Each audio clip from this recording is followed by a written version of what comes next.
สบายดีใกล้เที่ยงครับผมเป็นเอฟซีไม่มีเจ้าของด้วยลูกครับเจ้าของนอนตากแดดด้วยครับบักเคียนเรียนด้วยบักเคียเทศครับผมเขากินแล้วเขาล้างถ้วยล้างยังเราบัดนี้มีเวทมีในแล้วมันเกิดขึ้นมากเลยลองมาปลูกลองดูครับโอ้ปลูกมีจะมานี่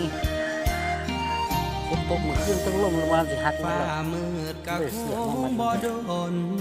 เห็นสนตาเว้นยาม ปลูกอะไรทำอะไรก็สำเร็จกับ น้อง มื เศร้า อ สาอย่างเอาถ้าเขาบ่ฮักอย่าฝืน ปาดน้ำมัน ปิดสา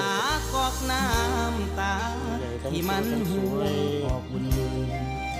ไปแล้วก็คงบอกคืนอย่าฝืนให้ สวัส เสี ดีเพื่อย นทุก เว คนค ลา รับใครเข้ามา อย่า ทักทาย ห้า กัน ม ด้วย น้อง นะครับขออายจ้า เสียงส้มผลนั่นครับผม พัดพาเขาทำโทษหัวใจหนาว ทักทายครับ ที่ ทัก หั ทาย ก ทุกค เขา น บ่เหมื